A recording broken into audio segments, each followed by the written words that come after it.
Todos tenemos un verano en el que te sentías joven e inmortal. El mío fue el verano de 2004. Mi primer verano en la universidad, el verano de las Olimpiadas de Atenas con Ginóbili metiendo esa canasta imposible a Serbia, el verano del BNS y del Pata Negra. El verano de buenos amigos. Una noche hicimos una fiesta en la playa del Puntal. Fuimos en botes hasta ahí y luego se hacía una hoguera y pasábamos la noche ahí. Un amigo nuestro llevaba todo el verano intentando ligar con una chica de Bilbao que habíamos conocido. Contaba con esa noche en la que, desplegando su encanto natural y su arrebatador carisma, conquistaría finalmente a la chica de Bilbao. Sin embargo, en un movimiento inesperado para todos, aquella chica, aquella noche, se fue en un momento dado con otro amigo nuestro. ¡Tachán! Al día siguiente, cuando amanecimos en la playa, quisimos hacer un balance de los daños y le preguntamos a nuestro pobre amigo cómo se encontraba y qué le haya parecido un poco esa inesperada jugada. Si se había enfadado con nuestro otro amigo, al que queríamos también mucho. Y entonces dijo una frase para el recuerdo, una frase que me encantó. Se quedó mirando un poco hacia el mar, en una postura algo dramática, y dijo: bueno, tampoco le pongo un 10, pero la vida sigue adelante, no pasa nada. Y no se me ocurre el mejor resumen de aquel verano, de esas amistades, de esa fidelidad y lealtad, de encajar derrotas con elegancia, dignidad y una sonrisa, sin orgullo y sin ego. Pese a que un amigo haya hecho algo éticamente cuestionable en ese momento, lo más duro que se podía decir de él era eso: no le puedo poner un 10. Y sigo diciéndolo mucho, cada vez que un amigo mete la pata, intento restar importancia y siempre digo eso: tampoco se le puede poner un 10, pero la vida sigue adelante. Algún día me sentarán como testigo en un tribunal por un amigo que ha organizado una estafa piramidal y diré eso: tampoco le podemos poner un 10, señores del jurado, pero es buen chico. Son días de rebobinar mucho y de acordarse. Lo ves en Instagram, por ejemplo. Todo el mundo está compartiendo fotos de veranos, de viajes, de noches, de playas, de momentos con amigos. Algunos lo llaman throwback, otros hablan de un día más, un día menos para volverse a ver, otros dicen cuando volvamos. No sé. En el fondo es lo mismo, es el carrusel de fotos de Kodak que vendía Don Draper en Mad Men. Es una máquina del tiempo que nos lleva a momentos que nos duelen y nos alegran a la vez. Es un tío vivo, ¿no?, que nos lleva a ese lugar donde somos felices. Me recuerda todo esto a un libro al que guardo mucho cariño. Se llama Me acuerdo, de Joe Brainard. Y todo el libro consiste en eso, en una compilación de recuerdos de su infancia, de su juventud, de momentos de su vida. De los más variados. Algunos que podrían catalogarse casi de insignificantes, pero que para el autor y para el lector de algún modo, de repente, cobran importancia. Me acuerdo de Marilyn Monroe envuelta en satén fucsia, reflejada en muchos espejos. Me acuerdo de fantasear con ser un tipo con mucho estilo para vestir. Me acuerdo de ponerme bronceador y que justo en ese momento el sol se vaya. Me acuerdo de los pantalones Capri. Me acuerdo del algodón de feria y de lo pegajoso que te sentías después.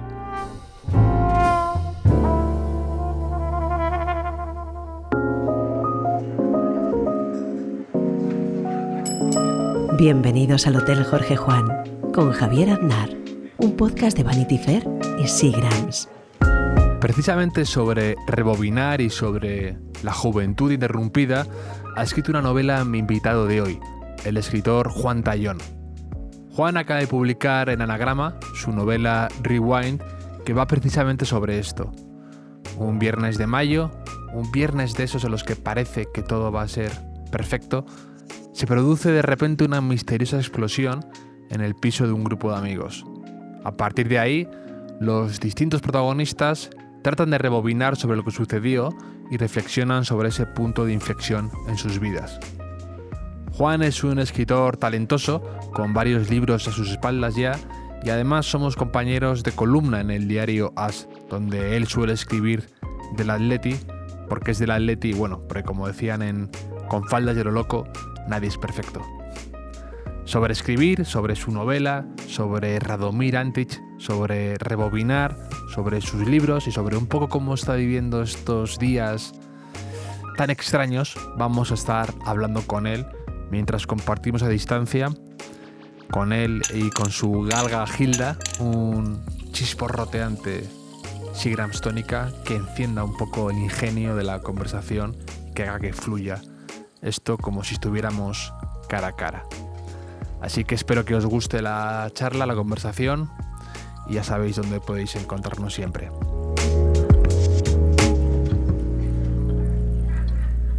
¿Cómo estás, Juan? Hola, Javier. Bueno, yo diría que estoy bien, creo que estoy bien, pero lo creo en este minuto, ¿no? Porque enseguida ese optimismo se ve amenazado por la pregunta de, bueno, seguro que estás bien, pero ¿cómo es posible estar bien? Todo el mundo, el mundo entero está mal, ¿no? Y tú estás bien. Entonces ahí ya dudas. Y sí, voy dando tumbos entre la idea de estoy bien, la idea de me aburro, estoy muy harto, todo me exaspera. En fin, así que se trataría de decir sí, estoy bien en este minuto, ¿no? Razonablemente bien, ¿no? Razonablemente bien, sí, dentro de este caos en el que estamos inmersos. ¿Y a ti te pasa claro. como le está ocurriendo a mucha gente, que yo me incluyo, que me está costando más de lo esperado concentrarme para leer, incluso también para escribir? Sí, absolutamente. Mi capacidad para fijar la atención en cualquier cosa es absolutamente efímera. Soy capaz de ponerme ante un libro con gran entusiasmo eh, y a los 5 minutos, es decir, después de 2 páginas, lo cierro incapaz de continuar, ¿no? Yo quiero, pero no demasiado. Sí, me pasa. Me pasa a leer y me pasa también al escribir. Y conste que podemos pensar y estar de acuerdo en ello, en que escribir es una acción solitaria. Pero yo no creo que este aislamiento, confinamiento, bueno, la palabra que elijamos, yo no creo que tenga nada que ver con la soledad, ¿no? La soledad que necesita, por ejemplo, un escritor es una soledad que tiene que romperse cuando a él le dé la gana. Es decir, incluso después de 5 minutos. Y no estamos en esa situación de después de 5 minutos ponernos en la calle e ir a un bar o ir a la biblioteca o ir simplemente a comprar el pan, ¿no? Entonces, no, yo creo que esta situación de confinamiento no es ideal para escribir. Además a mí me recuerda un poco cuando éramos pequeños y te obligaban a leer un libro en el colegio que a lo mejor era una obra maestra, pero como ya era obligado, te daba de repente muchísima pereza ponerte con él, porque era una tarea que te estaban forzando a ella. Y a mí me ocurre un poco parecido con esto, cuando la gente te dice 50 libros para leerte en cuarentena, las 100 películas que ver ahora de cuarentena, pues ya me cuesta ponerme con ellas precisamente por eso, porque sé que tengo que hacerlo porque estoy encerrado. Es raro. Sí, sí. Recuerdo muy bien la sensación de chicos, chicas, hay que leer pongamos, el libro del buen amor. Eh, Nadie va a cuestionar a estas alturas que el libro del buen amor es una obra maestra en su contexto. Eh, y no tengo nada contra el libro del buen amor, pero en fin, es el primero que se me ha venido a la cabeza, y no gratuitamente, porque recuerdo que es el último libro que leí, por ejemplo, antes de leer American Psycho, de Sí, Bret Easton Ellis. sí. Pero sí, hay libros, acciones obligatorias que por el hecho de serlo, aun cuando sean razonables, se vuelven insuperables, ¿no? Sí, y estamos en ese contexto en el que, bueno, señores y señoras, no tienen mucho más que hacer encerrados en sus casas que leer y ver series. Cielo santo, y justo lo que te apetece es no leer, no ver series y no estar encerrado, ¿no? Totalmente. Acabas de publicar tu novela Rewind con Anagrama. Buen timing, buen momento, la verdad. Sí, bueno, era sobre todo un buen momento, un mes antes de que se decretase la cuarentena, ¿no?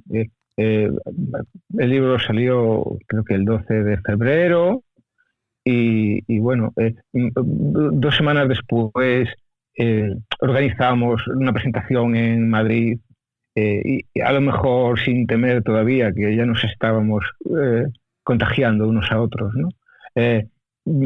Y bueno, y entonces llegó la primera semana de marzo, aunque en fin, ya empiezo a dudar del día en que se decretó el confinamiento de la población, cuando entró en vigor el decreto de alarma, ¿no? Y ahí fue fundido a negro todo. Pero bueno, ya que me preguntas por Rewind, fundido a negro Rewind y todos los libros que acababan de salir por esas fechas, y por supuesto los libros que iban a salir en abril, en marzo, ¿no? El mundo editorial, pero quitemos editorial y dejémoslo, el mundo se ha suspendido, ¿no? Y entonces estamos todos esperando a su reposición, jugando tal vez a que las cosas pueden retomarse exactamente en el punto en el que había quedado, como si esto fuese una partida de ajedrez y después digamos de la suspensión del tiempo, del espacio, las fichas siguen en el mismo sitio. Pero yo pienso, creo que lo pienso mucho como un partido de tenis de estos en los que se suspende por lluvia y luego se retoma, pero a veces como que la sensación no es la misma, ¿no? Pero esperemos que dentro de lo que cabe sea lo mejor posible esto. Sí, después de cesar la lluvia, de retirar la lona y retomar el partido en el resultado en el que había quedado, en realidad ya es otro partido a veces completamente diferente. Los jugadores son diferentes, totalmente. Sus ánimos son diferentes, ¿no? Entonces, bueno, retomaremos la normalidad. Quizás ya tengamos otra idea de la normalidad, porque, en fin, hemos estado, bueno, no sé cuánto tiempo vamos a estar, ¿no? Pero de momento llevamos un mes, casi un mes encerrados, con la normalidad en la nevera, ¿no? Sí. No sé cómo será vivir a la vieja usanza. Además, tu libro además es muy curioso porque me lo estaba leyendo antes de la suspensión por lluvia, digamos, y justo ahora durante ella, y es muy curioso porque de forma casual tiene mucho que ver el libro con el momento de ahora, porque es un momento de felicidad interrumpido, ¿no? Un punto de inflexión, un antes y un después, lo de que la vida cambia sin avisar, y también habla de eso, de la capacidad para rehacerse y todo esto. Y me ha parecido pues muy perfectamente que encaja con la situación actual, siendo cosas diferentes, pero lo mismo. Sí, se lee con otros ojos, ¿verdad? Si lo has hecho antes del decreto de alarma, así lo has hecho durante el decreto de alarma, ¿no? Que parece, en estos días, la lectura parece, digamos, visionaria, ¿no? Sí. Y nada, en realidad, más lejos, porque lo que pasa es que la vida rima, ¿no? O se repite, o al final los ciclos son siempre muy parecidos, ¿no?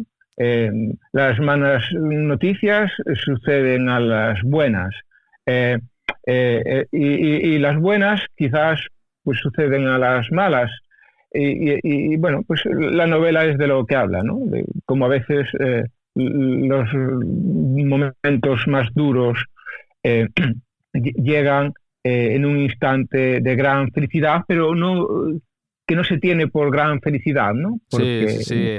Eso es lo que se está repitiendo mucho estos días, lo de éramos tan felices y no lo sabíamos. Y eso tu libro rezuma eso, porque son unos chicos como de Erasmus, de todos lados de Europa, viviendo despreocupados, alegres, jóvenes, guapos, se sienten inmortales y de repente su realidad cambia para siempre de un momento a otro. Y esto tiene mucho de eso. Y me he encontrado frases en común en tu novela con cosas que leo ahora a periodistas como Íñigo Domínguez, por ejemplo, y me hace mucha gracia esa coincidencia. Sí, piensa que la novela es una historia sobre la juventud y el final de la juventud, ¿no? Y bueno, eso está pasando continuamente, ¿no? En el mundo a todas horas, ¿no? Todas las generaciones experimentan ese paso, ¿no? Y a veces ese paso pues es colectivo, ¿no? No madura un individuo, madura una sociedad. Y entonces estamos en esa fase de nos creíamos indestructibles. Sí. Y de pronto solo somos trozos, ¿no? Pero aun cuando se ha quedado de manifiesto la fragilidad de las personas, la fragilidad de la vida, yo creo que en breve se va a poner también de manifiesto su indestructibilidad. Cómo somos capaces de rehacernos cuando nos deshicimos previamente, ¿no? Y como sociedad tenemos esa capacidad porque, bueno, en fin, llevamos varios siglos sobre la faz de la Tierra. Bueno, es cierto que hemos ido evolucionando, sí, pero siempre hemos sufrido catástrofes, a menudo las hemos producido nosotros y siempre hemos salido adelante. Entonces volveremos a salir adelante y ese paso pues marcará un cambio, y la evolución es eso, ¿no? Ir adaptándose a nuevas circunstancias. Tu libro me ha recordado muchísimo a una parábola que leí hace poco hindú, esta del elefante y los 11 ciegos, no sé si la conoces, que son, creo que no. Son unos ciegos que nunca han visto un elefante, entonces cada ciego toca una parte distinta del elefante, ¿no? Uno toca la trompa, el otro toca la pata, el otro toca el lomo, y cada parte del elefante, claro, es totalmente distinta. Y ellos solo ven esa parte de la realidad que es el todo, que es el elefante, ¿no? Y tu novela, como está narrado desde 5 puntos de vista diferentes, y cada uno cuenta sus recuerdos o la parte de lo que ellos saben de la historia, pero no el todo, me ha recordado muchísimo a eso, ¿no? Lo diferente que es según tu punto de vista y según tu punto de mira de un momento que a lo mejor todos recuerdan, pero que cada uno lo tiene totalmente distinto. Sí, es un efecto buscado. Crear una novela por suma de partes, ¿no? Entonces, si lees la primera, asumes que ha pasado algo terrible, pero no sabes ni cómo ha pasado, ni por qué ha pasado, ni con qué alcance, ¿no? Entonces, la cantidad de interrogantes te empujan al siguiente capítulo, ¿no? Sí. Donde descubres, empiezas a adivinar algunos descubrimientos, y entonces tienes quizás una respuesta más, pero no tienes todavía las respuestas completas. Y entonces lees la tercera, y lees la cuarta, y lees la quinta. Y entonces en la sexta es cuando el puzzle se completa. Y al fin tienes una visión de conjunto de qué le ha pasado a esos jóvenes, qué efectos ha tenido para los que han sobrevivido a la gran explosión, para sus amigos y familiares. Pero a la vez todavía no tienes todas las respuestas, porque en la vida no todas las historias tienen un final. Y hay un elemento de la vida que la hace en parte maravillosa, que es el misterio, ¿no? y cómo ciertas cosas nunca llegan a revelarse, ¿no? Se mantienen en la pregunta. Y bueno, pues la vida es así, ¿no? Hay cosas que nunca sabrás. Y te quería preguntar por el título y lo que conlleva. Tú, por ejemplo, ¿te consideras que alguien que rebobina mucho en tu vida? O sea, hay gente que no aprieta ese botón casi nunca y otros lo tenemos ya desgastado de tanto darle a rebobinar. ¿Y tú cómo te consideras en esto? Bueno, yo soy una persona que no tiende a hacer rewind muy a menudo y yo tiro siempre hacia adelante. Sí, bueno. Sí, digamos que mi memoria tiene esa capacidad para olvidar y hacer vida normal dentro de situaciones que a lo mejor se pueden considerar excepcionales, ¿no? Eso tiene su lado positivo y obviamente también su parte negativa. Pero bueno, mi novela no soy yo, entonces, o no siempre soy yo. Claro. Uno siempre se va dejando, digamos, como cuando se le engancha la ropa en un alambre de púas. Uno siempre se van quedando trozos de su vida en los libros que escribe. Pero eso es obvio que Rewind es una historia absolutamente ficticia que yo he querido, en fin, recrear, es cierto, que con la mayor verosimilitud y autenticidad posible, ¿no? Y bueno, y lo he hecho contra las que puedan ser mis convicciones personales, que por otra parte yo creo que ni convicciones personales tengo, quiero decir, y si lo son, no diría yo que perduren, ¿no? Van cambiando. Entonces, bueno, pues sí, he escrito Rewind en contra de lo que yo pueda pensar o cuál sea mi forma de vivir o enfocar la vida. Los personajes de Rewind, yo quise que hiciesen ese proceso de rebobinado, de mirada atrás y accionar en ese momento, 3 años en concreto atrás de donde son narrados los hechos, accionar el play para ver cómo sucedieron las cosas, ¿no?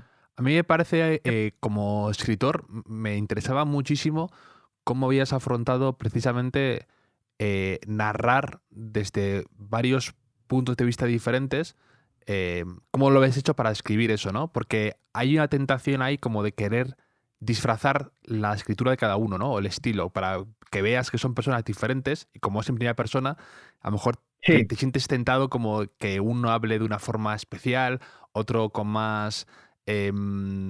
con peor lenguaje incluso, y es claro. un poco... Por eso caes enseguida en la caricatura, ¿no? Yo creo que lo que has hecho muy bien ahí es que escribes como normal, digamos, pero dejas que los actos de cada uno hablen por los personajes, ¿no? Es cierto que hay distintas formas de dar una identidad diferenciada a un personaje literario respecto a otros, ¿no? Pero tú lo has dicho muy bien al remarcar que es fácil si utilizas, por ejemplo, los giros lingüísticos, es fácil caer en la caricatura, ¿no? Entonces, ¿cómo caracterizar un personaje de un modo diferenciador? Pues no solo lo puedes hacer a través del modo en que habla, se expresa, ¿no? Los personajes pueden ser diferentes unos de otros también por cómo actúan, por cómo piensan, por la actitud que tienen ante las cosas que pasan. Hay personajes que son más frágiles, más sensibles. Hay personajes que, sin embargo, son más fríos. Hay personajes que están haciendo cosas continuamente y hay personajes que se demoran en hacerlas, ¿no? Hay muchas formas, digamos, de caracterizar a alguien y darle una identidad, es decir, hacer de ese personaje algo vivo y real, algo auténtico, ¿no? Es decir, lo contrario a un cliché. Y entonces esas son las decisiones que tienes que ir tomando cuando escribes un libro, ¿no? Pensemos que un libro no es contar una historia, un libro es armar una historia, ¿no? Y bueno, y las historias pues se arman por detrás, de tal forma que el lector, cuando tiene el libro ante sí, no perciba, digamos, los distintos niveles de escritura o de confección o de costura. Y sí, un libro, la idea es que se pueda leer con mucha naturalidad, pero escribirlo requiere otro tipo de flujo, ¿no? Sí. Tenemos algún amigo común que me ha dicho siempre que eres una persona muy metódica escribiendo, que eres como muy trabajador, muy constante. Y me pregunto un poco cómo es la rutina tuya para escribir una novela, ¿no? Como que cómo te metes, en este caso, por ejemplo, con Rewind, que transcurre mucha parte en Lyon, ¿no? Respondiendo a lo primero, ¿no? Es decir, yo creo que la novela es disciplina, porque la novela funciona por acumulación de páginas, ¿no? Por decirlo de un modo un poco tosco, ¿no? Y entonces, bueno, una página se puede escribir en un momento de entusiasmo y liviandad, te sientes tan ligero que dices, bueno, puedo volar, pero vuelas durante una página. Entonces, o te lo planteas de otra forma, es decir, hay que estar continuamente con la novela en la cabeza, o la novela no sale, ¿no? Y en relación a de dónde viene esta novela, bueno, las novelas vienen a menudo de algo tan tenue que al principio no tienes ni una historia, ¿no? No tienes ni personajes, a lo mejor, ni siquiera tienes trama, ¿no? Tienes a lo mejor la palabra novela, ¿no? Y mucha energía buscando un camino. Y entonces, por ejemplo, en el caso de Rewind, yo empecé por tener solo una estructura. Yo quería contar algo, no sabía el qué, desde 5 o 6 perspectivas, ¿no? Generando esa especie de efecto Rashomon, ¿no? Con varios narradores refiriéndose a un mismo y decisivo hecho, aunque ofreciendo versiones distintas entre sí, si bien todas razonables, ¿no? Pero ¿qué hecho crucial era ese, ¿no? Y yo eso aún no lo sabía. Yo no tenía la historia. Y de un modo muy desorganizado vas componiendo lo que puede ser una novela. Y es que la literatura a veces tiene que empezar así, de ese modo, por el tejado. Y así empezó Rewind, ¿no? Qué bueno. ¿Han empezado así otras novelas que yo haya escrito antes?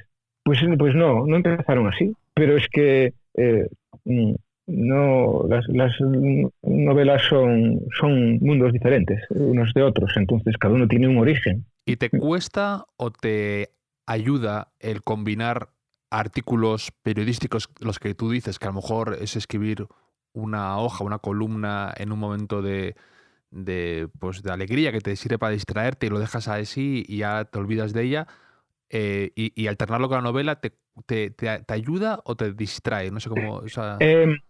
Bueno, me distrae, pero a veces la distracción es lo que necesitas para estar atento. Es cierto que me produce mucha constricción y mucha pereza tener que abandonar la novela, pero me produce pereza tener que abandonarla para escribir una columna, un reportaje, como me produce pereza abandonarla para educar a mi hija, para hacer la comida, para hacer la cama, para todo. ¿Sabes? Cuando estás con novela, no respetas nada, solo quieres novela. Novela. Entonces todo lo demás es, francamente, un coñazo, pero yo creo que todos esos coñazos que te distraen, en el fondo te están haciendo un favor, ¿no? Sí, lo decía, bueno, no sé en qué momento ni en qué contexto, lo decía el autor del extranjero. en fin, que se me ha ido el santo al cielo. Camus. Lo decía Camus, ¿no? Es decir, en el momento que solo eres escritor, dejas de ser escritor.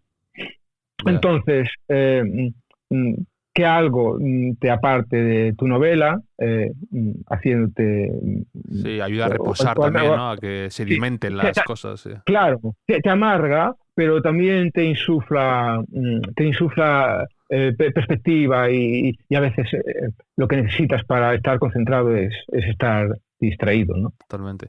Y hablando de puntos de inflexión, te quería preguntar si tú te acuerdas de algún libro o periodista o escritor que te despertara a ti ese instinto de escribir. Porque hay algunos libros tan buenos y escritores tan totémicos, por así decirlo, que te paralizan, ¿no? Sí. Pero otros, en cambio, te empujan a intentar escribir, ¿no? Te animan, te levantan un poco de la silla para tú mismo intentarlo, ¿no? Y te ayudan a jugar.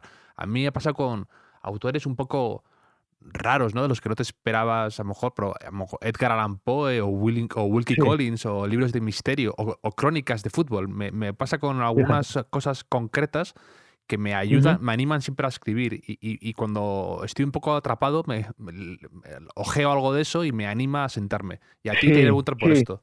Absolutamente, eso pasa. No diría que le pasa a los demás, pero veo que te pasa a ti y digo que a mí también me pasa, ¿no? Y yo creo que si te encuentras dos casos, es que yo creo que esto es universal. Es general, efectivamente, podemos extenderlo al resto. Sí. Si te pasa a ti, me pasa a mí, te tiene que pasar a millones de escritores. No pueden ser más especiales que nosotros. Sí, mira, yo recuerdo perfectamente el libro que a mí me removió y me empujó a querer ser escritor. Es que antes he hablado de él.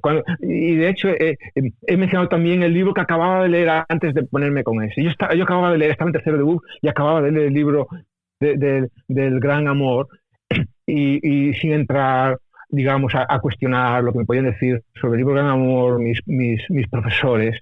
Para mí en aquel momento donde estaba despertando a mundos alucinantes, ¿sabes? Donde descubres los peligros maravillosos de la vida saludable, donde descubres, descubres el sexo, donde descubres muchas cosas que hasta entonces habían permanecido del otro lado. El libro del mal amor en aquel momento me parecía realmente un libro infernal. Me compro American Psycho. Y entonces veo que ese libro me está hablando del tiempo en el que yo vivo. Claro, el libro del buen amor pues me estaba hablando del mundo en el que vivía su autor y que me hablaba digamos, del modo en el que se expresaba su autor y la época de ese autor. Pero American Psycho, claro, fue un shock, porque de pronto veía, ahí en esas páginas, veía el mundo que me rodeaba, o el mundo al que yo tenía acceso a través de los medios de comunicación, a través del cine, de la prensa. Digo, tras este libro... Es que tiene una forma de escribir Bret Easton Ellis muy particular, y American Psycho es un buen ejemplo. Todo el día salpicándolo de referencias de cultura pop, de marcas. Claro. Y sí que es verdad que cuando lo lees por primera vez es uno de esos libros que te golpea. Ese, y también le pasa a mucha gente con Menos que Cero, ¿no? El otro libro de Bret Easton Ellis que fue como... Sí. Pero yo se lo leí después. Sí. Pero sí, entiendo que le pasase lo mismo a otras personas con Menos que Cero. Y entonces yo me lancé, en fin, hasta este grado somos animales más o menos tontos, me lancé a escribir mi American Psycho en particular. Y escribí mis primeros 25 folios. Los escribí a máquina con la Olivetti Lettera 32 de mi padre, que todavía conservo. Y además esto coincidió con la época en la que yo me voy a la universidad, dejo un pueblo, dejo la casa de mis padres para empezar a vivir en una ciudad de, bueno, 100.000 habitantes con 30.000 estudiantes, eh, digamos, y de pronto no tienes que dar cuenta de lo que haces porque solo tú sabes lo que haces, y entonces una gran sensación de libertad. Y Sí. en esa sensación de libertad, American Psycho y la máquina de escribir, y en fin, todo empezó a conspirar, eh, mm, poco a poco para que yo acabase no queriendo ser otra cosa más que Y alguien que escribe. lo que es la magia de una novela, por así decirlo, que siempre me hace gracia esto, ¿no? Como la historia de un tipo en Wall Street que trabaja en banca de inversión en los 90, como de repente, de algún modo, cautiva a un chico en un pueblo de Orense o a un chico de Santander Exacto, como soy yo, que no tienen mundos nada que ver, pero hay algo nada, ahí debajo que subyace que no va de eso es secundario. Nueva York es secundario, es secundario claro, sí, la banca de inversión, es secundario, va de otra cierto. cosa, va de una crítica al mundo en el que se vive, de ese materialismo, de esa, a mí también me impactó. Y de hecho me he comprado hace poco el nuevo libro de Bret Easton Ellis se llama White, Blanco, ¿no? De sí, Blanco, sí. de sus ensayos y sus artículos y el tipo está en un modo ahora totalmente ya cáustico, ya. Claro, claro, pero y si nosotros quisiésemos incluso hoy volver a American Psycho, no sería lo mismo. Bueno, sí, pero yo creo que lo leeríamos de otra forma, tendría otro significado, ya no nos conmovería, no sé si la palabra es conmover, pero bueno, en aquel momento nos cambió. Y lo que es más fascinante es que cambia tu vida una ficción. Las ficciones están, y ya no estoy hablando de novela, ¿no? Sino el hecho de que algo inventado, algo que no es real, pero en tu cabeza puede activar un Sí. comportamiento, Y ¿no? Y si no empiezas a estás- jugar y a trastear, ¿no? Y está en algún cajón todavía por ahí el American Psycho de Juan no, Tallón. no lo están. Pero es que ni siquiera sé qué final pudieron tener aquellas páginas. No sé, sin embargo recuerdo dónde las escribí, recuerdo cómo era la colcha de la cama, de la habitación en la que escribía, recuerdo todas esas cosas. Eso es Y muy sin embargo, eso es muy de Bret Easton Ellis, las descripciones minuciosas de una sí, colcha, de la marca, del color, de todo, sí. eso es cierto, y sin embargo no sé dónde están esos folios. No sé si se destruyeron, si los tiré. Me cuesta creer que los tirase, porque aunque hay muchos manuscritos de los que me avergüenzo profundamente, ante los que pienso que lo inteligente sería deshacerme de ellos, ¿sabes? Eh, no soy capaz de destruirlos. No sirven para nada, solo sirven para estar ahí. Sí. Eh, Porque en el fondo creo que es un reconocimiento a lo que te ha ayudado o ha servido para que ahora estés aquí. Bueno, estar aquí no significa nada, simplemente que no es algo que se haya producido por una decisión, sino que se ha producido por miles y miles de decisiones anteriores que han ido generando nuevas decisiones, ¿no? Entonces yo creo que esos manuscritos me han servido para mejorar. Y entonces creo que no los destruyo porque me parece que conviene ser Sí, agradecido con el con los proceso, errores con, sí. que uno ha cometido, y que también son los errores y los aciertos, a mí son lo que te mantienen aquí. Entonces no los destruyo. Debería destruirlos, pero no los destruyo porque le estoy agradecido. Le estoy agradecido. Yo te Sí. cojo mucho prestada una frase que te leí, que creo que también decía Onetti, que era que cuando me preguntan mucho si me releo y qué siento, que es la de que el perro nunca vuelve a su propio vómito, ¿no? Que es, A su propio momento, ¿no? es- Es cierto, sí. Es una frase que he utilizado alguna vez, es de Onetti. sí, Eh, y- pero en el fondo es hasta reconfortante, ¿no? Porque si tú te vieras igual o incluso más talentoso hace 5 años o hace 7 años o lo que sea, y no cambiarías nada de eso, quiere decir que no estás evolucionando de algún modo. Sí, sí. Yo lo reconozco así también. Pero también hay algo a lo que me rindo, y es a la llegada de la decadencia y a la imposibilidad en general que tenemos para reconocerla en nuestro caso, ¿no? ¿Cuántas veces nos ha parecido que un autor fetiche, nos ha parecido que su nuevo libro no está a la altura de los que habíamos leído anteriormente, y el siguiente tampoco está a la altura, ¿no? Y entonces nos parece que ha dado lo mejor de sí ya, y lo que está, digamos, escribiendo y publicando ahora, pues bueno, no sé, quizás son una inercia o pequeños resplandores de un brillo acabado. Y entonces, si soy capaz de pensar que un autor que me hizo feliz, de quien amé sus libros, entra en decadencia, debería ser capaz de distinguir cuando se presente mi propia decadencia. Pero pienso, si ellos no son capaces de ver su decadencia, ¿por qué yo voy a ser capaz de ver la mía? Y eso me da muchísimo miedo.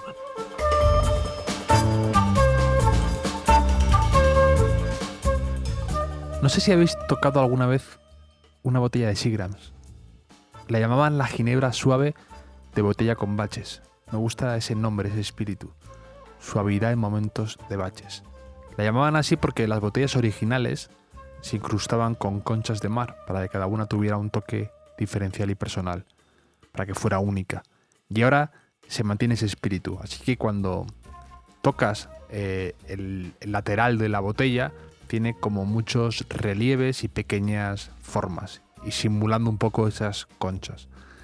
Y me gusta porque tiene como distintos relieves y 1000 formas distintas, y me gusta pensar que es como son mis invitados, ¿no? Cada uno es distinto, con su propia personalidad, con su propio tamaño, su lenguaje, sus ideas y su forma de expresarse. Y me ayudan a conseguir cierta suavidad en momentos de bache, como los de ahora.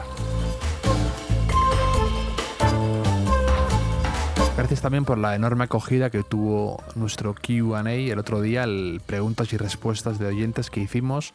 No pudimos responder a todas porque es complicado planificar para que el tiempo no se nos vaya de las manos.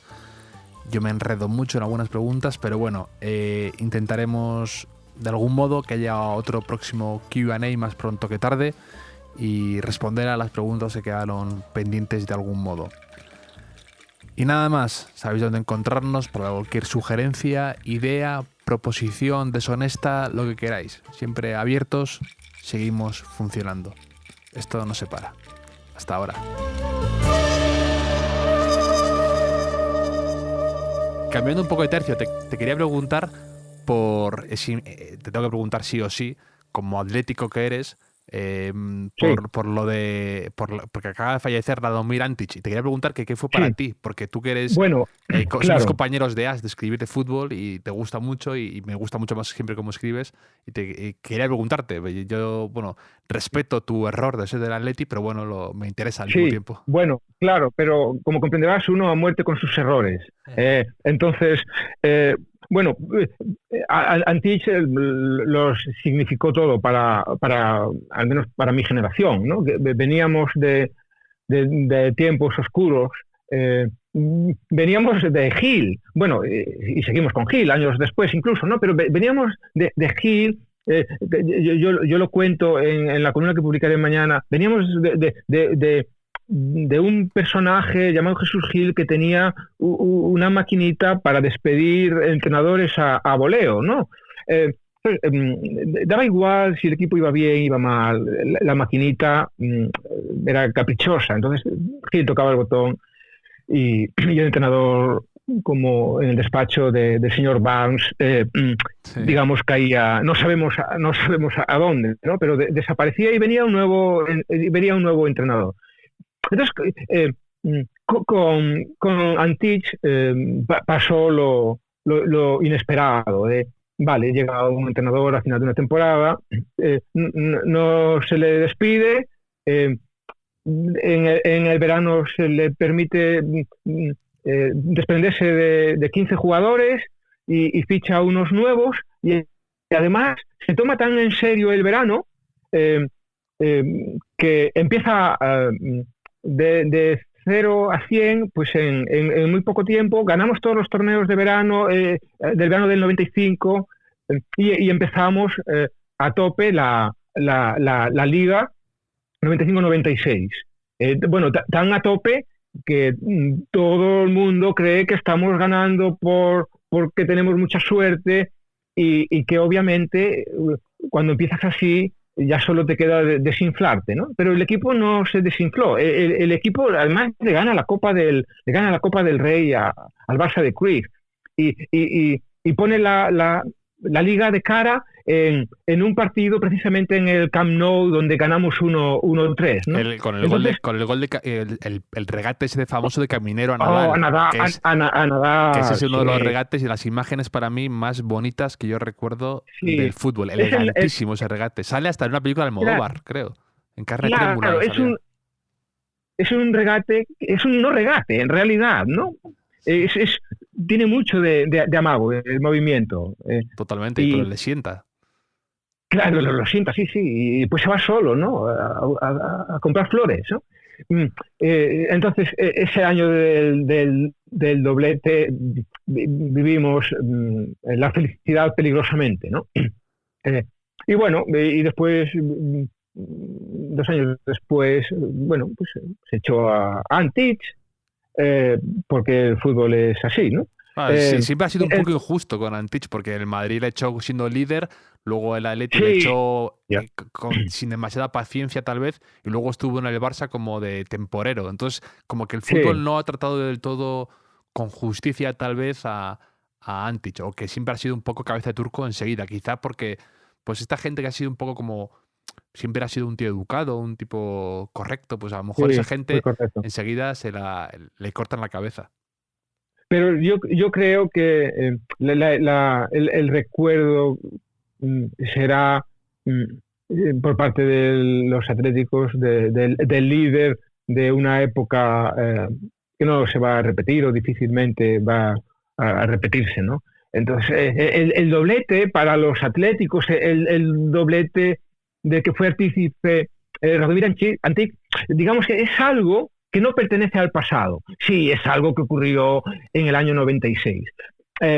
Pero la idea de doblete es algo que no se somete al tiempo, ¿no? En la cabeza de los atléticos es algo que con lo que se podría titular el periódico de mañana. El Atlético gana en el año 96 el doblete de Liga y Copa. Y esto lo podrías, en la cabeza de los atléticos, en fin, que no es una cabeza privilegiada, quiero decir, es una cabeza como todas las cabezas, quiero decir, para la cual el pasado lo es todo, ¿no? En fútbol el pasado lo es todo, ¿no? Porque es lo que siempre te recuerda porque eres de este equipo y no de otro. Entonces, en 2020 podríamos titular perfectamente en nuestra cabeza que en el 96 ganamos el doblete, ¿no? Y después sí, ganamos una liga,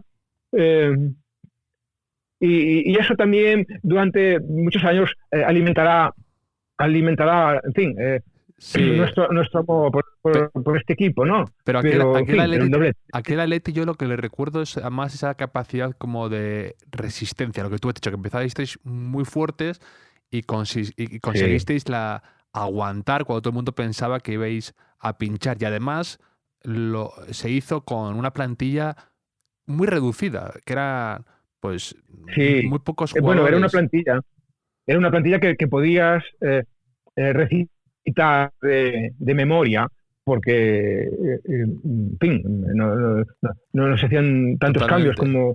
Es cierto que el fútbol se ha ido volviendo mucho más exigente, las temporadas más duras, ¿no? Sí.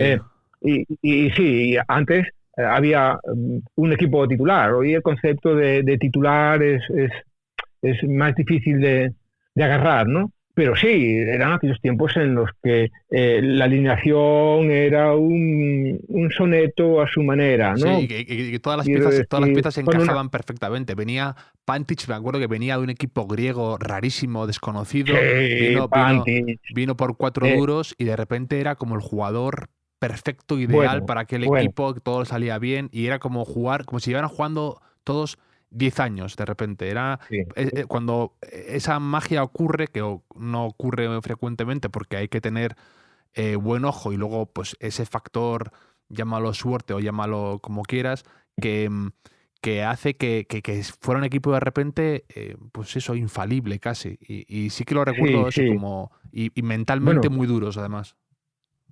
bueno, yo si tuviese que tomar el todo por la parte, yo aquel equipo lo resumiría en un nombre, en Pantic. Me refiero a nivel de jugadores, ¿no?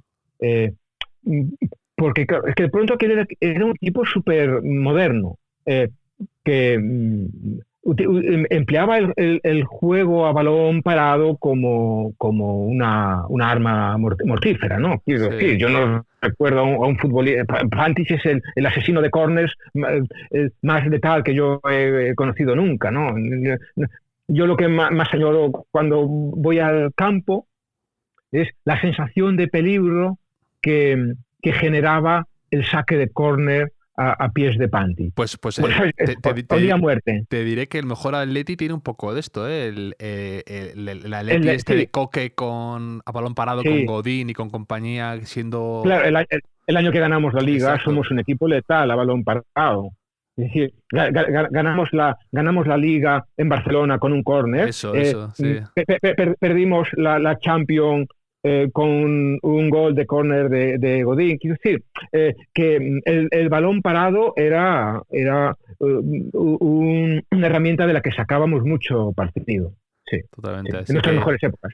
una lástima la pérdida de un... Siempre da un poco de pena cuando, sin caer en el sentimentalismo, pero a veces es verdad que no te esperas y fallece pues Lorenzo Sanz, que te podía caer mejor o peor, Sí, pero que son como que han marcado esa época del fútbol que cambió para siempre, del año 95 a una cosa más seria ya, más profesional o más industrializada, si quieres, a lo que tú has definido muy bien, que del gilismo ese que era como una caricatura, sí, a Antich fue como la transición a un fútbol más moderno y todo esto, pero siempre da pena. Y también te quería preguntar sí, yo si en sí. estos días de tantísima intensidad política, de discursos, decisiones, decretos, si tú estás rebobinando también y pensando en tu vida que tuviste fugazmente, ¿no? Como asesor político, que me interesa mucho, me hace gracia esa imagen tuya de Juan Tayón metido en ese mundo, ¿no?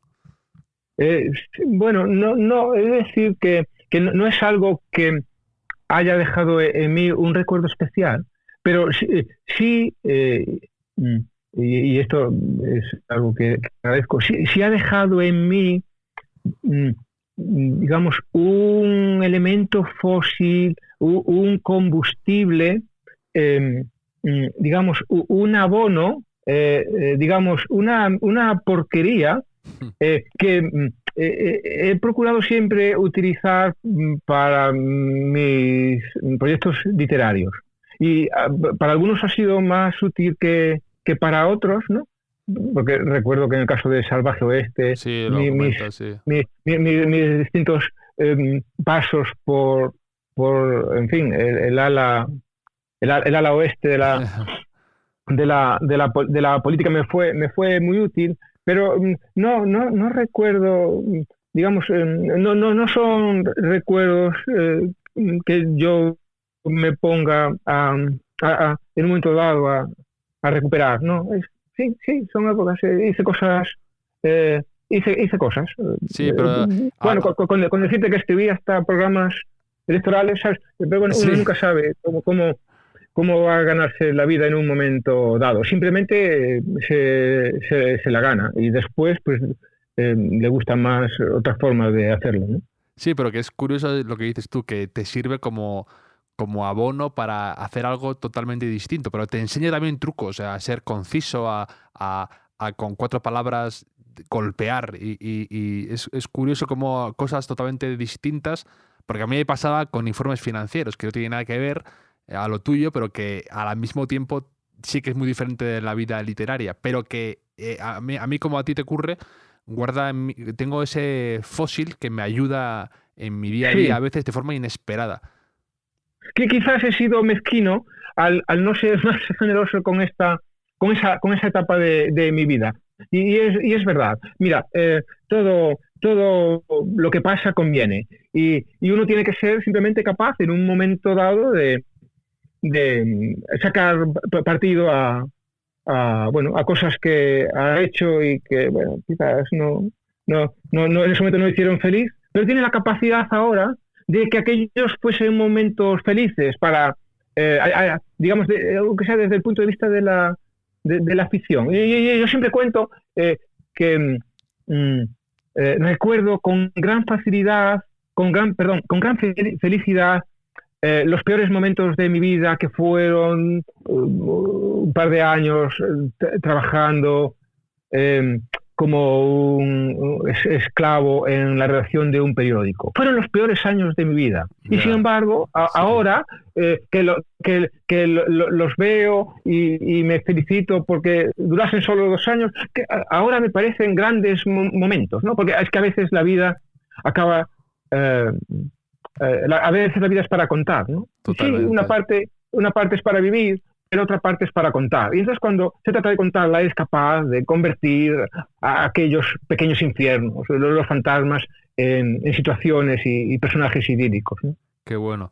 Y para cerrar te quería pedir, que lo voy a hacer con algunos de los invitados que voy a tener a distancia estos días, como tú, te quería preguntar por alguna recomendación de algún libro, alguna serie, alguna película, lo que quieras, para aligerar un poco este confinamiento. Es decir, sin caer tampoco en tienes que ver esta lista de películas, pero sí que quiero un poco... a ti te preguntaría como amigo, oye, ¿qué película me recomiendas ver para salir de mi zona de lo que yo ya he visto? Y me interesa mucho alguna recomendación tuya. Mira, yo te voy a recomendar, un libro maravilloso, que no tienes por qué leer. De hecho, es un libro que no vas probablemente a conseguir fácilmente, porque creo que es un libro que está descatalogado. Esto te obligará a lo mejor a ir a la biblioteca. Pero es un libro breve, de 117 páginas, que yo de vez en cuando todavía releo. Es una novela que se titula Dejen todo en mis manos, de Mario Lebrero, publicado en su día por Caballo de Troya. Y bueno, es la historia de un escritor de escaso éxito que vive una situación económica desesperada, y que presenta el manuscrito de su novela al editor. El editor le dice que ya en la primera página que bueno, la novela está bien, pero...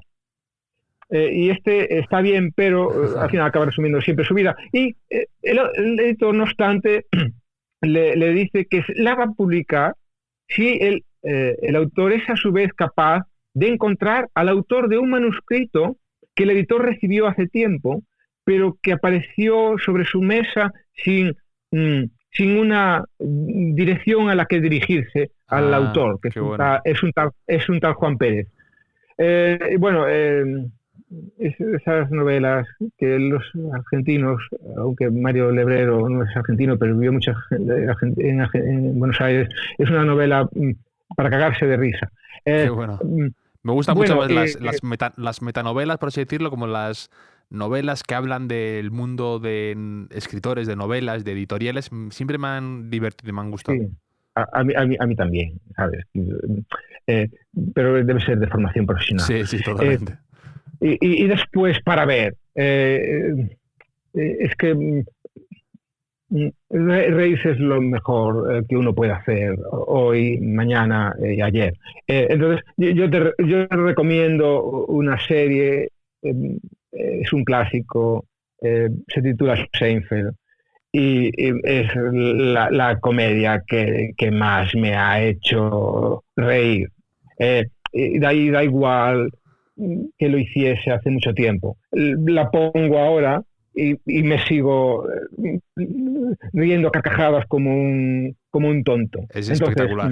Yo soy es, muy, muy, muy, muy, muy fan de Seinfeld. De hecho, le fui a ver a Londres a hablar a él y sí, me encanta la serie. Además, me gusta mucho porque es lo que contaba él, Seinfeld, que él se sentaba con Larry David y era escribir, escribir, escribir, escribir. Y luego ya se preocupaban de cosas que para ellos era secundario, digamos, incluso algunas actuaciones o que era sí, eso para ellos iba después. Lo primero era escribir bromas, gags, claro. momentos, escenas, ideas. Y eso me encantaba. ¿Y ves algo Mira, de Larry David, de la que él ha hecho después, la de Curb Your Enthusiasm?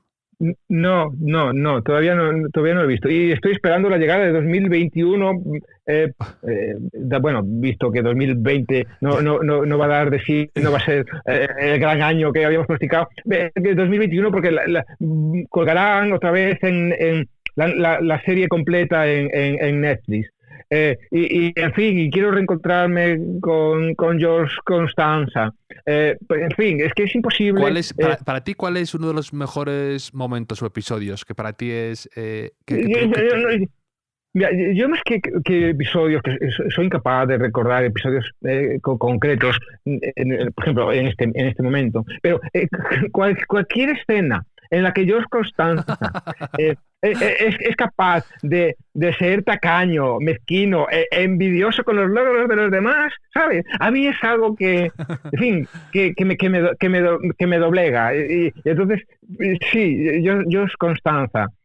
Sus citas con las mujeres. En fin, este hombre es un perdedor. Es divertidísimo. Claro, es súper divertido. Es tan divertido, lo amo tanto. Es espectacular y además a veces como que ese protagonista a veces se ha quedado un poco en el olvido, ¿no? Por la figura de Seinfeld o por Kramer, que era como más payaso humorístico, claro. pero lo que tú dices exactamente, la mezquindad, la ruindad, siempre trampeando, siempre en el límite de me hacía muchísima gracia. Y además él es muy buen actor. Y esa inseguridad que tenía siempre, ¿no? Y siempre quejándose y mintiendo para cubrir mentiras anteriores, ¿sabes? Es una garrapata, pero ¿cómo no quererlo, no? Es espectacular, espectacular. Y pues nada, oye Juan, no te robo más tiempo, que tendrás tendrás a muchos sitios a los que ir. Sí, tengo una hija, en fin, a la que de tener, yo creo que está desesperada por entrar en la habitación y saber qué demonios ha estado haciendo su padre, donde cerrado esta última hora. Esto va a ser como el de la CNN, que aparecía en Corea con los niños detrás que entraban de repente en su habitación, interrumpiéndole en directo y que se quedaba el tío ojiplático. Pero además yo creo que este encierro hay dos mundos, el de los que tenéis hijos y los que no tenemos hijos. Yo creo que ahí hay dos universos. Yo no quiero restarle, digamos, heroísmo a la situación en la que vive mucha gente de soledad completa, ¿no? Y aunque ahora en este momento para mí sería idílico estar solo, ¿sabes? Creo que eso tiene un desgaste obvio, ¿no? Pero lidiar 24 horas, bueno, no contemos las que está durmiendo, pero es una forma de hablar. Lidiar durante 24 horas con la niña de 4 años, bueno, mi pareja teletrabaja también en casa. Entonces, de pronto, esta situación en la que uno, en fin, está acorralado con los suyos, no es sencilla. No digo que sea peor, desde luego no voy a decir que es mejor que en otros contextos de llevar, en los que sobrellevas el encierro, ¿no? Pero, en fin, estaría bien poder estar una semana con tu hija, poder estar una semana solos, poder estar... Bueno, eso en tu libro lo dices en un momento dado, dices, la soledad podía volverse un alimento y en mi caso lo había sido siempre. Sí, bueno, para mí es imprescindible, pero la soledad no es estar solo, no es estar en tu casa encerrado. Claro, ¿sabes? claro. La soledad vamos a ver, la soledad se puede verificar en mitad de la multitud. ¿Sabes? Yo puedo estar rodeado de 500 personas en una biblioteca, incluso en una cafetería, y me siento solo. Y ahí trabajo a gusto. ¿Escribes en cafeterías? Pues sí, puedo hacerlo. Sí, yo sí. también, a mí me gusta mucho, sí. No es lo habitual, pero puedo hacerlo. Escribo mucho en la biblioteca pública de Ourense. Y escribo mucho en casa porque realmente de 10 de la mañana a 6 de la tarde estoy con mi galgo y con nadie más, ¿sabes? ¿Tienes un galgo? Sí, tengo una... bueno, es una perra, es Ojo, Gilda. qué envidia. Me encantan los galgos, me encantan.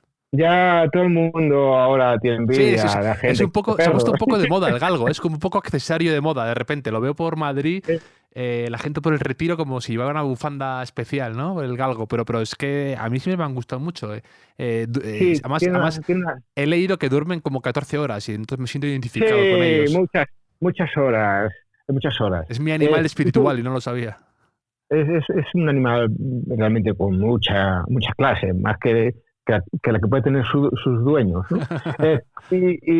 Pero sí, bueno, yo lo tengo desde hace 6 años, lo cogí maltratado en una perrera y bueno, pues ahora se hace difícil imaginar la vida sin él. Pero es un buen perro para un escritor, yo creo, el galgo, porque son tranquilos dentro de tal. Sí. Alguien que está 14 horas durmiendo, ¿sabes? Es alguien siempre bueno, ¿sabes? Que aporta cosas a tu vida. Pues nada, Juan, oye, un placer la conversación, me lo he pasado fenomenal, como siempre que hablo contigo. Y yo también, Javier. Nos leemos y suerte con el confinamiento y con lo que quede, ¿vale? Bueno, ánimo. Y te sigo escuchando. Un abrazo muy fuerte, cuídate. Gracias, tío.